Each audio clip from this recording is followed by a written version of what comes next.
Bath, in the spring of 1815, was alive with possibility. The crescent gleamed in morning light, its elegant curves housing families desperate for advantageous matches. Among them, the Hartwells occupied a modest residence, rented for the season at considerable expense. Lady Hartwell had one singular purpose: to see her beloved daughter Lydia married well. Her other daughter was simply an inconvenience to be managed. Catherine Hartwell, Kate to the one person in Bath who bothered to use the diminutive, stood before her half-sister's mirror, fastening the last button on Lydia's morning dress. Her fingers moved with practiced efficiency, though Lydia fidgeted impatiently. "Must you take so long?" Lydia sighed, admiring her reflection. At 19 she possessed their mother's fair beauty, and none of Kate's darker colouring. "Nearly finished," Kate murmured, stepping back. The door swung open without ceremony. Lady Hartwell swept in, her critical gaze passing over Kate as if she were furniture. "Lydia, darling, you look exquisite. The blue brings out your eyes perfectly." Kate's hands fell to her sides. She had chosen the blue dress specifically for that reason, but the observation went unacknowledged.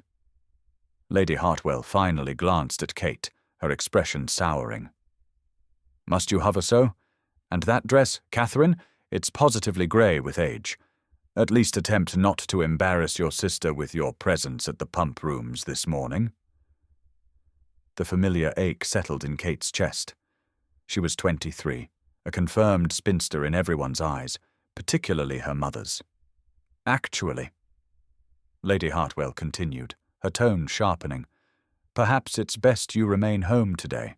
We cannot have you casting shadows over Lydia's chances. No one wishes to see a sour-faced spinster when there's youth and beauty to admire."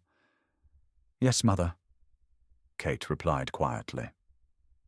After they departed in a flurry of perfume and excited chatter, Kate climbed the stairs to her small room at the back of the house. She caught sight of herself in the modest mirror above her washstand. Dark hair, unremarkable features, a dress that had been old when she inherited it. Nothing special. Nothing worth noticing. Her mother's words echoed in the silence. They always did. Kate pressed her palm against the cool glass, studying the woman who stared back. When had she learned to make herself so small? When had she accepted that invisibility was her lot? A soft knock interrupted her thoughts. "Miss Kate." Mrs. Pemberton's weathered face appeared around the door. The elderly widow from next door had been Kate's only friend in Bath, perhaps her only friend anywhere. "Come in, Mrs. Pemberton." Kate managed a smile. "I saw them leave without you again." The old woman settled into the room's single chair with a sympathetic look. "Your mother is determined, I'll grant her that. Determined to pretend I don't exist." Kate turned from the mirror. "It's easier for everyone this way." Easier, perhaps, but not right, child, not right at all. That afternoon, chaos descended upon the Hartwell residence. Lady Hartwell burst through the door, Lydia trailing behind her, both flushed with excitement. Catherine, where are you?"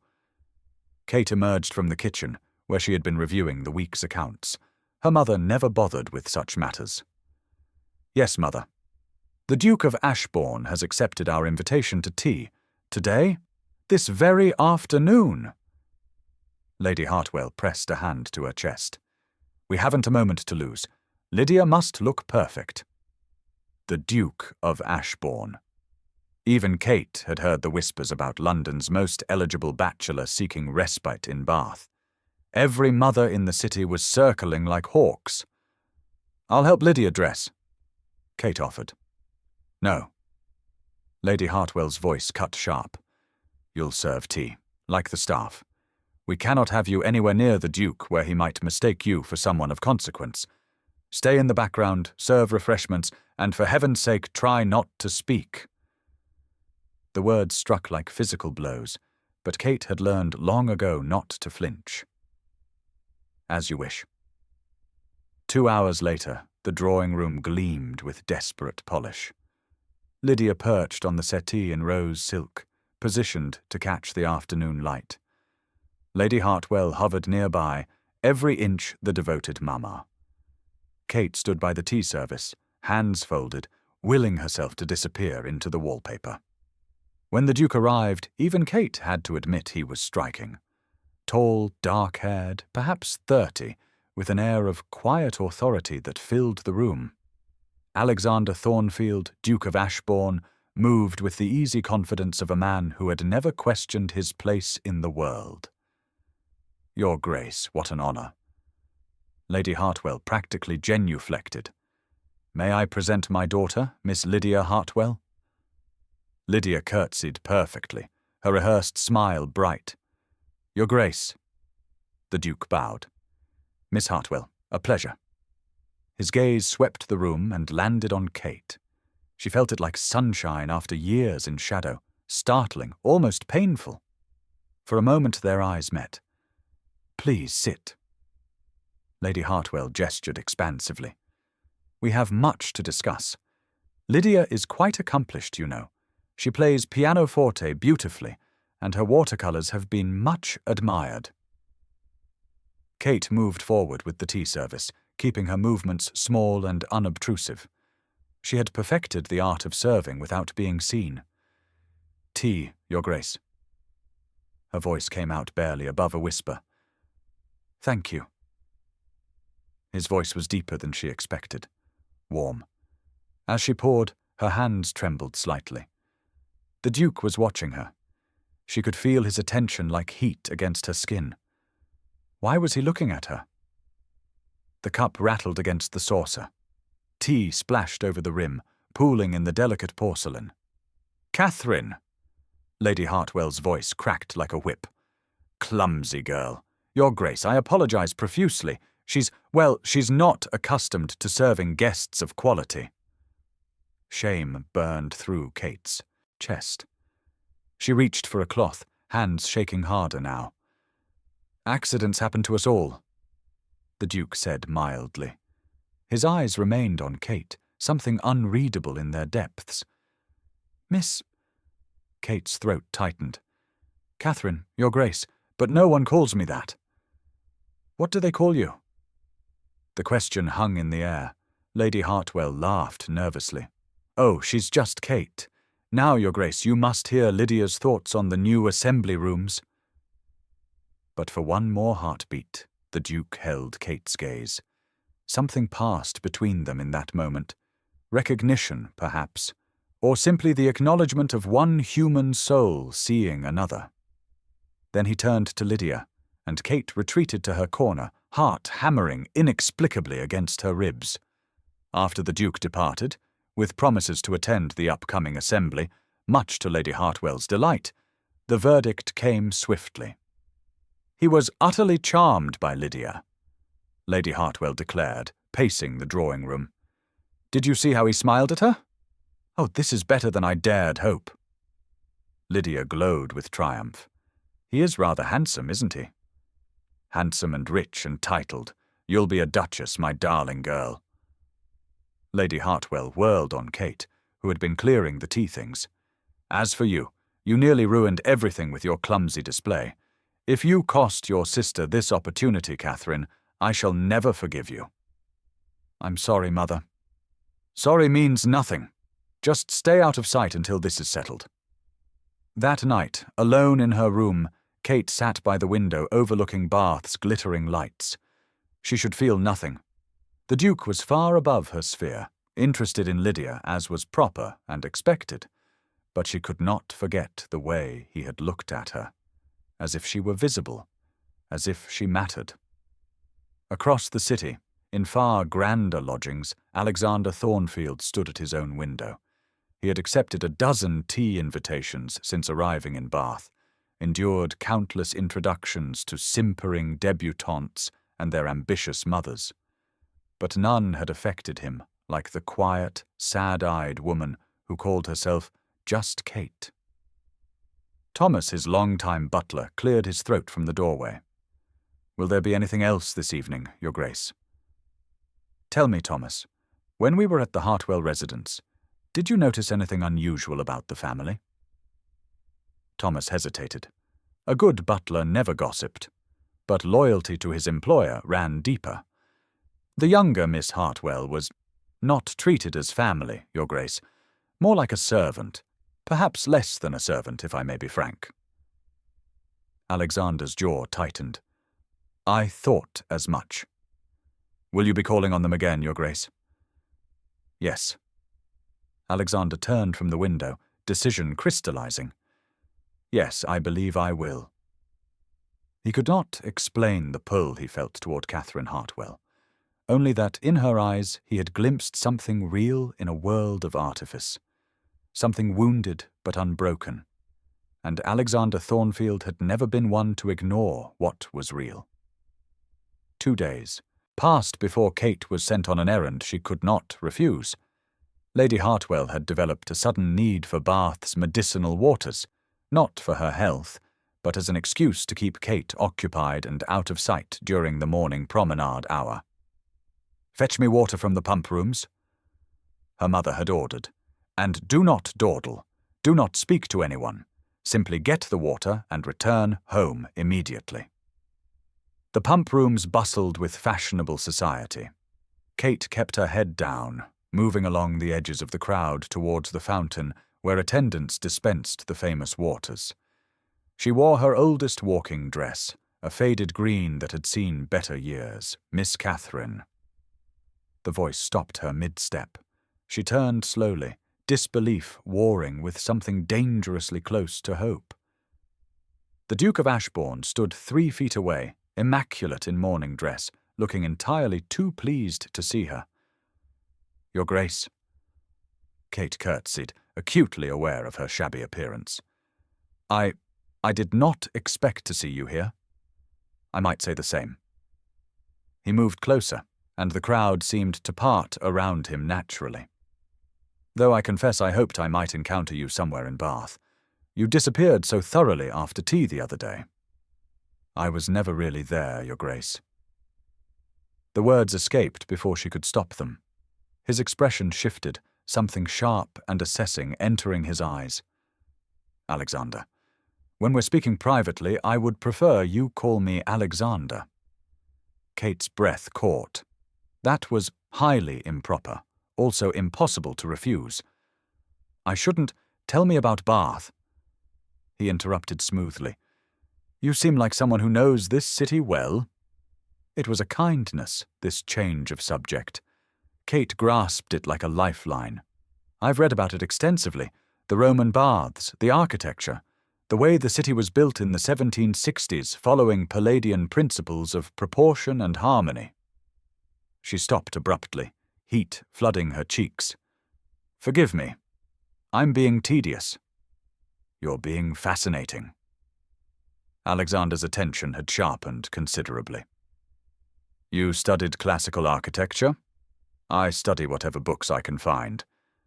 Kate ducked her head. My mother considers it a waste of time, but I enjoy learning. What else have you read? The question was genuine. Kate found herself responding before caution could intervene.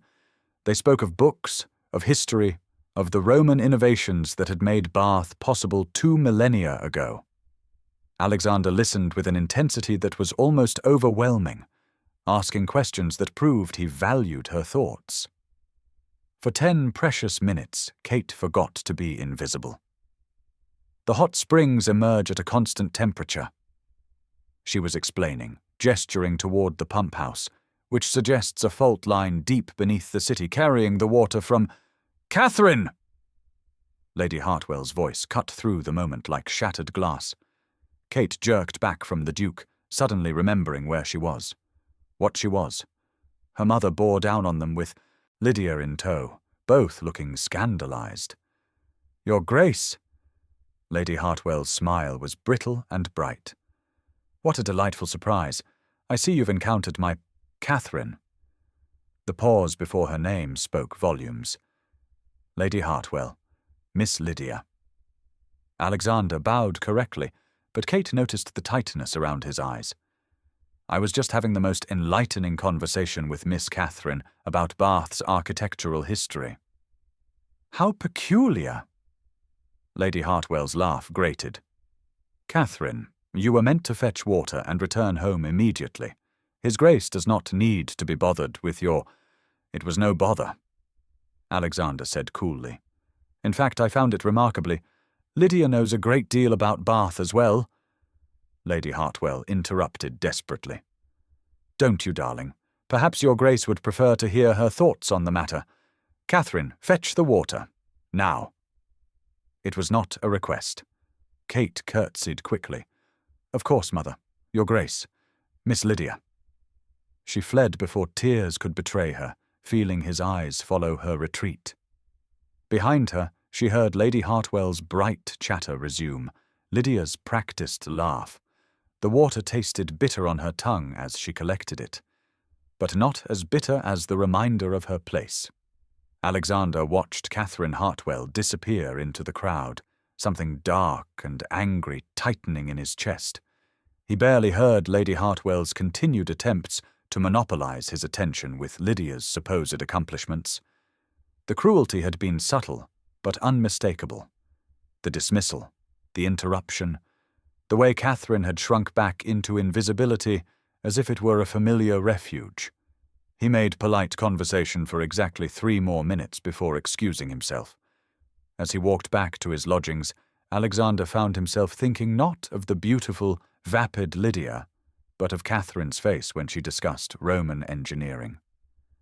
The way her entire countenance had transformed, coming alive with intelligence and passion before fear shuttered it again. Someone had taught her to fear her own light, and Alexander suspected he knew exactly who.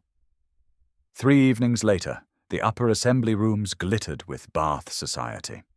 Lady Hartwell had insisted Kate attend, not to participate, but to manage coats and fetch refreshments. "Make yourself useful," she had hissed while adjusting Lydia's perfect curls. Kate stood in the shadows near the refreshment table, wearing a dress that had been fashionable when her grandmother was young. The contrast between her drab brown and Lydia's shimmering white silk could not have been more pronounced. It was intentional, of course. "There he is," Lady Hartwell whispered excitedly to Lydia. "Remember, darling, smile, but not too much. Be demure but engaged, and for heaven's sake, if he asks you to dance, do not step on his feet." The Duke of Ashbourne entered like a storm made elegant. He greeted the master of ceremonies, accepted introductions with grace, and then his eyes swept the ballroom in, a pattern that looked casual, but felt purposeful. Kate pressed herself further into the shadows. His gaze found her anyway. Something flickered across his face. Relief, perhaps, or recognition. Then Lady Hartwell was moving toward him, with Lydia displayed like a prize mare, and social obligation forced him to attend. Kate watched him dance with Lydia. They made a striking couple, she admitted. Lydia was accomplished enough, her steps precise, her smile bright. The Duke was everything graceful and proper, but his eyes kept drifting over Lydia's shoulder. Searching.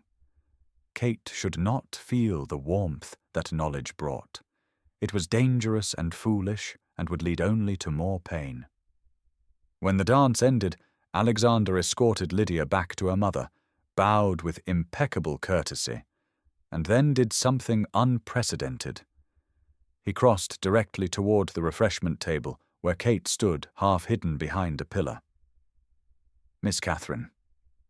He stopped in front of her, blocking her from view of the ballroom. "I wondered if I might convince you to take some air. The ballroom is stifling." Kate's heart hammered. "Your Grace, I cannot.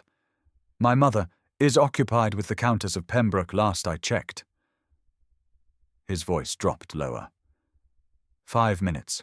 The terrace is just there. Please." The please undid her. She should refuse. This was madness. But Kate found herself nodding, following as he led her through the French doors onto the blessedly empty terrace. Cool night air washed over her heated skin. Bath spread below them, lamplight twinkling like earthbound stars. "Why do you hide?" Alexander asked without preamble. Kate stared at the distant lights. "I'm not hiding, Your Grace." "Alexander, and yes, you are. Every time I see you, you're trying to disappear. Perhaps because I'm meant to." The words came out sharp, edged with years of suppressed hurt. "Perhaps because no one notices when you vanish if they never saw you in the first place." Silence stretched between them. Kate closed her eyes, mortified. Why had she said that? To a duke? To anyone? "I notice you." 3 words, quiet and certain. Kate's eyes flew open. Alexander had moved closer, his expression serious in the moonlight. "I noticed you the moment I walked into your mother's drawing room." He continued. "Not your sister, though she's lovely. You, the sad woman trying so hard to be invisible. And I wanted to know why someone so clearly intelligent, so clearly valuable, would choose to hide." "I didn't choose." Kate's voice broke. She pressed a hand to her mouth, forcing the emotion back down. "No." Alexander's tone gentled. "You didn't choose. Someone convinced you that you didn't matter, that you should be grateful for the shadows." Kate could not breathe. No one had ever seen this clearly. No one had ever cared to look. "My mother blames me for my father's death," she heard herself whisper. "He died when I was born. Complications. She remarried a few years later, had Lydia with her second husband. She's never forgiven me for surviving when he did not. That is not your fault. Tell her that." Kate laughed bitterly. "Tell her that every time she looks at me and sees the daughter who killed the man she loved." "Catherine, Miss Hartwell." Mrs. Pemberton's voice called from the doorway. "Your mother is asking for you, dear." Kate jumped back from Alexander as if burned. The old woman's timing was impeccable. She had given them warning, a kindness that would spare Kate worse consequences. "I must go," Kate breathed. "Thank you for the air, Your Grace." She fled back into the ballroom before he could respond.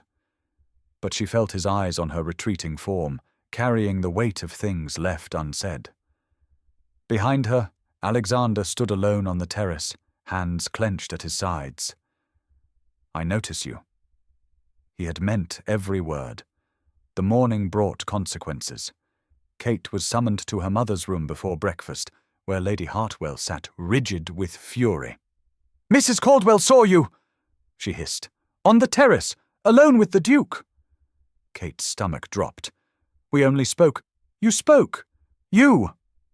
Lady Hartwell's voice climbed dangerously. "You were told to stay invisible, to let Lydia shine. Instead, you throw yourself at the Duke like a common—" "I did not throw myself at anyone." Kate protested, the words bursting out before she could stop them. "He asked to speak with me. What was I to do, refuse a Duke?" "Yes." Lady Hartwell surged to her feet. "You should have found any excuse, any way to redirect his attention to Lydia where it belongs. But no, you had to ruin this, just like you ruin everything you touch." The slap came without warning, snapping Kate's head to the side. "You are confined to this house," Lady Hartwell said icily. "You will not attend any further events. You will not be seen in public. You will not jeopardize your sister's future because you cannot accept your place." Kate's cheek burned. She tasted blood where her teeth had caught her lip. "Why?" The question emerged raw and ragged. "Why can't I be happy? Why must I only exist to serve Lydia's happiness?" Lady Hartwell's expression turned to stone. "Because you killed your father the moment you drew breath. Everything you have, this roof over your head, the food you eat, is charity. You deserve nothing more, and you certainly do not deserve happiness." The words landed like physical blows. Kate had heard variations of them her entire life, but they still cut deep. She stumbled from the room, vision blurred with tears. In her small chamber, she sank onto the bed, pressing her burning cheek against the cool pillow. You deserve nothing. Perhaps her mother was right. Perhaps this moment of visibility with Alexander had been an aberration, a cosmic mistake soon to be corrected. The door opened quietly. Lydia slipped inside, her expression uncertain. Kate. Kate sat up, wiping hastily at her face. I'm fine. I heard Mother. Lydia twisted her hands together. She shouldn't have struck you. She's within her rights. No. Lydia sat beside her, something like guilt in her features.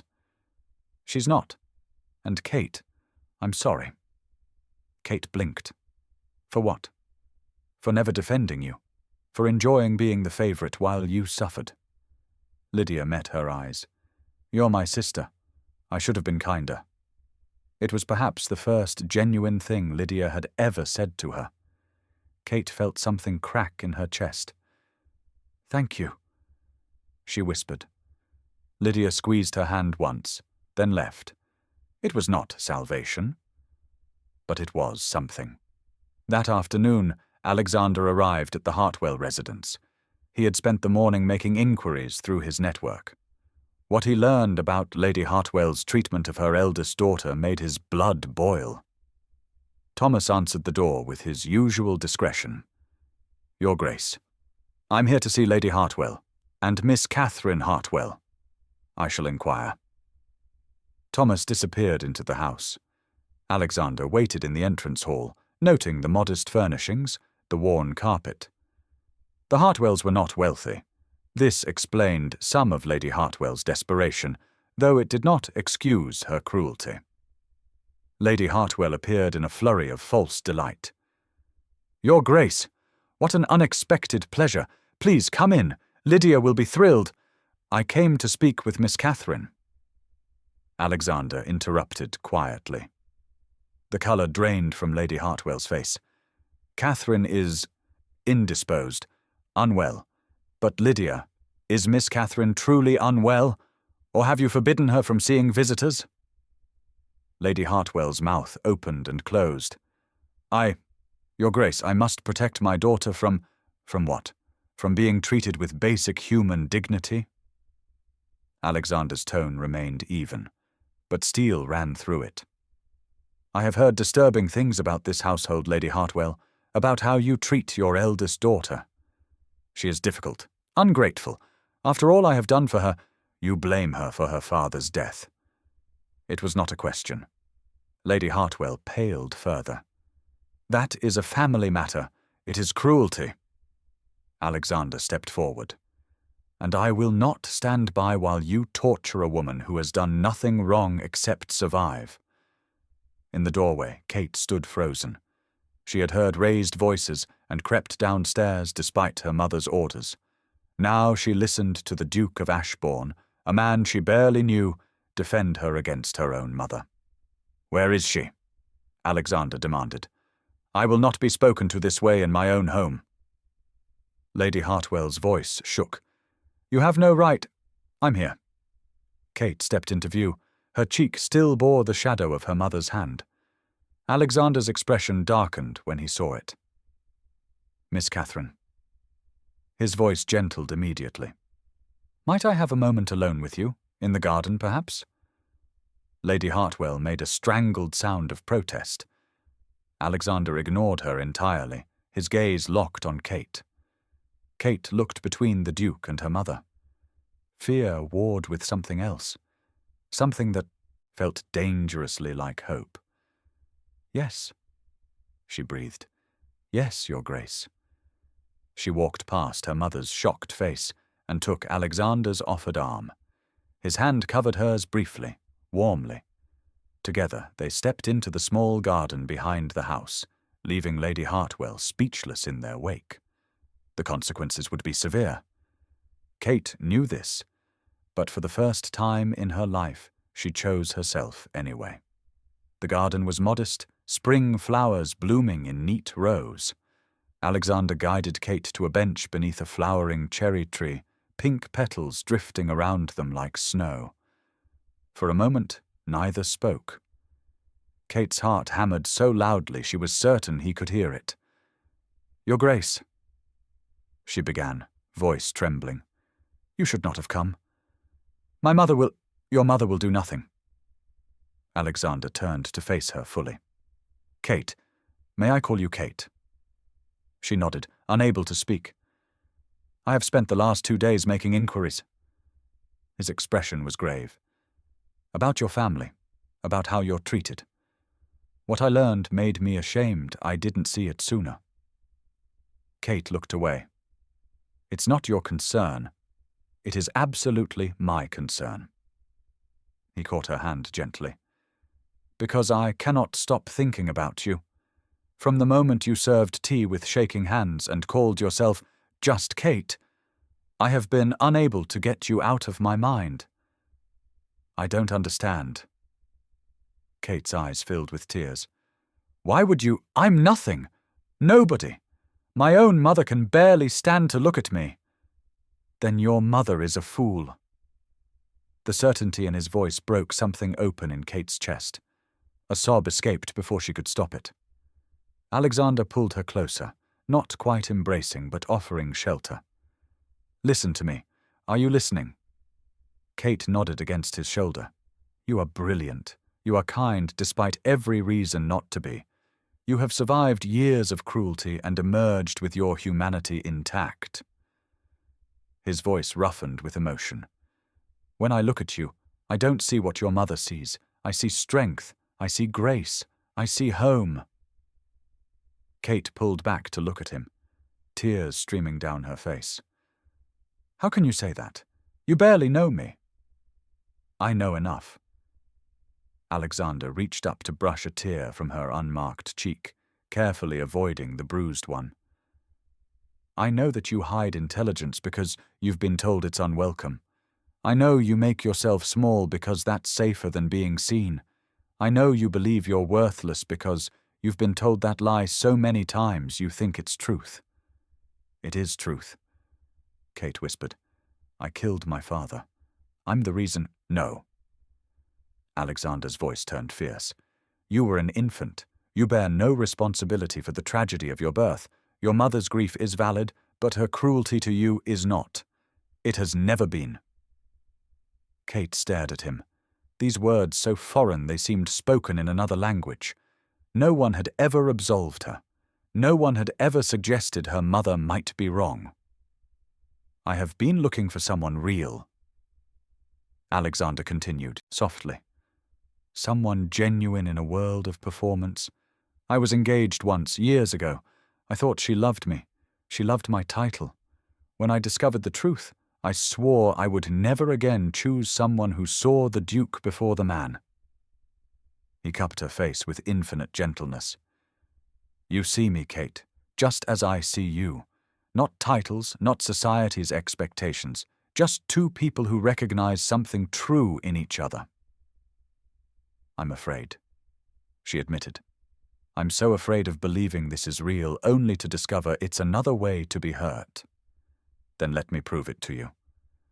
Alexander slid from the bench to kneel on the garden path, still holding her hand. "Every day for the rest of our lives, if you'll allow it." Kate's breath caught. "What are you doing?" "What I should have done the moment I realized what you mean to me." He looked up at her, eyes steady and sure. "Catherine Hartwell, will you marry me?" The world tilted. Kate could not breathe, could not think. This was impossible. Dukes did not marry invisible daughters. Men like Alexander did not want women like her. Why? The question emerged broken. Why me? Because when I'm with you, I'm not the Duke of Ashbourne with all his responsibilities and expectations. I'm just Alexander, a man who found someone who makes him want to be better. He squeezed her hand. Because your kindness humbles me. Because your survival inspires me. Because I want to spend my life giving you the love you should have had all along. I'm not perfect. Kate protested weakly. I'm not like Lydia. I'm not beautiful or accomplished or... Thank God for that. Alexander smiled, and it transformed his entire face. I don't want perfect. I don't want performance. I want you, exactly as you are. Kate searched his face for deception and found only truth. This man, this powerful, eligible duke, wanted her, chose her, saw her. Yes, she breathed. Yes, Alexander. He surged upward, and for a moment Kate thought he might kiss her. Instead, he pulled her into an embrace that felt like coming home after a lifetime of exile. You will never be invisible again. He murmured against her hair. You will never be less than. I swear it. Kate clung to him, tears soaking his coat. Not tears of pain this time, but of relief so profound it hurt. I spent so long believing I didn't deserve to be seen. She whispered. Alexander pulled back, just enough to meet her eyes. Then spend the rest of your life letting me prove you were wrong. He kissed her then, soft and reverent, a promise sealed with touch. Kate felt something fundamental shift inside her, not healing, perhaps, but the beginning of it, the first moment of believing she might actually be worth loving. When they parted, Alexander rested his forehead against hers. We should tell your mother. I suspect she's watching from the window with apoplexy. Kate laughed. The sound startled from her. She'll be furious. Let her be. Alexander's voice turned steely. She's lost the right to dictate your life, and if she cannot treat you with respect, she will not be welcome in ours. The fierceness of his protection stole Kate's breath. To have someone defend her, choose her, stand beside her, it was overwhelming. They returned to the house hand in hand. Lady Hartwell stood in the drawing-room, face pale and pinched. Lydia hovered nearby, looking anxious. Lady Hartwell, Alexander said formally, I have asked your daughter Catherine to be my wife. She has accepted. The silence stretched like broken glass. This is absurd, Lady Hartwell finally managed. Lydia is the one. Catherine is unsuitable. You cannot possibly— I can, I have, and I will hear no more argument on the matter. Alexander's tone brooked no disagreement. Miss Catherine and I will be married within the month. You may choose to support this union with grace, or you may find yourself estranged from your daughter. The choice is yours. Lady Hartwell looked between them, clearly calculating. Her daughter would be a duchess. The connection would elevate the entire family. But Kate would be happy, valued, loved, everything Lady Hartwell had spent years denying her. Mother, Lydia said quietly, let her have this. Lady Hartwell's jaw worked. Finally she managed a tight nod. As you wish, Your Grace. It was not forgiveness, not acceptance, not really, but it was acknowledgement. Alexander turned to Kate, his expression softening. I should return to my lodgings and begin arrangements, but I will call tomorrow, and the day after, and every day until you're my wife. Kate smiled, truly smiled, for perhaps the first time in years. I'll be here. He bowed over her hand, pressed a kiss to her knuckles that sent warmth racing up her arm. Until tomorrow, then. After he left, Kate stood in the entrance hall, still feeling the ghost of his touch. Lydia approached tentatively. He really loves you, she said, wonder in her voice. I've never seen anyone look at someone the way he looks at you. I know. Kate pressed a hand to her chest, where her heart beat steady and strong. I still can't quite believe it. Believe it. Lydia hugged her impulsively. You deserve this, Kate. You always have. That night, Kate stood at her window overlooking Bath's lights, the same position she had occupied countless times before. But everything had changed. She was no longer invisible, no longer unwanted. Tomorrow Alexander would return, and the day after, and every day following, just as he had promised. For the first time in 23 years, Catherine Hartwell looked at her reflection and saw what Alexander saw. A woman worthy of love, worthy of being chosen, worthy of happiness. The next morning arrived with spring sunshine flooding through Kate's window. She woke with a start, momentarily disoriented, before memory rushed back. Alexander. The proposal. The impossible, wonderful truth of it.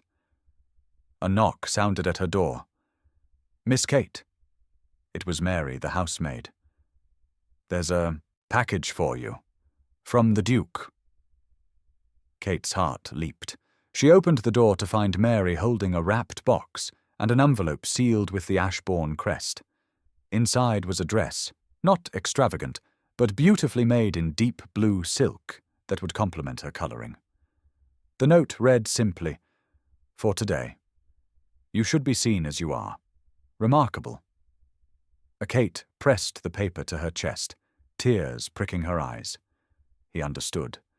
He saw not just her heart, but her years of wearing cast-offs and faded gowns. This gift was acknowledgement, validation, love. When Alexander called that afternoon, Kate wore the blue dress. His smile when he saw her was worth every moment of doubt she had ever suffered. "You're radiant," he said softly, taking her hand. They walked in Sydney Gardens, Mrs. Pemberton accompanying them as chaperone. The old woman stayed at a discreet distance, allowing them privacy while maintaining propriety. "I've spoken with the Archbishop," Alexander told her. "We can be married in 3 weeks if you're agreeable. I know it's fast, but Yes." Kate interrupted, laughing. "Yes, 3 weeks is perfect. I don't want to wait longer than necessary to begin our life together." He stopped walking, turning to face her fully. "I want to take you away from that house, away from people who made you believe you were less than you are." "She's my mother," Kate said quietly. "For all her faults." "I know." Alexander's expression gentled. "And I will not force you to cut ties if you don't wish it. But Kate, you owe her nothing. Not gratitude, not obedience, not forgiveness. Whatever relationship you choose to have with her moving forward is your decision. Not hers. Not mine. Yours." The freedom in those words nearly undid her. To choose, to decide her own path. "Thank you," she whispered. They continued walking, speaking of practical matters, where they would live, what the wedding would be like. Alexander wanted something small and intimate, which suited Kate perfectly. "I have a sister," Alexander mentioned. "Caroline. She's eager to meet you. I think you'll like each other." "What did you tell her about me?" "The truth, that I found the woman I want to spend my life with, and that she's brilliant and kind and far too good for me." Kate shook her head. "I'm not." "You are." He squeezed her hand. "And I will spend every day proving it to you until you believe it." As they walked beneath flowering trees, Kate felt something she had never experienced before. Peace. Not happiness exactly. That would take time. Healing. But the quiet certainty that she was no longer alone. That evening, as the sun set over Bath's golden stone buildings, Alexander walked Kate back to her door. Mrs. Pemberton had tactfully gone ahead, leaving them a moment alone. 3 weeks, Alexander said, brushing his thumb across her knuckles. "And then you'll be mine. Truly mine." "I'm already yours," Kate admitted softly. "I have been since you saw me when everyone else looked away." He pulled her closer, mindful of propriety, but unable to maintain complete distance. "Kate Hartwell, soon to be Thornfield, do you know what I see when I look at you?" "What?" "Everything I didn't know I was searching for." His voice dropped to barely above a whisper.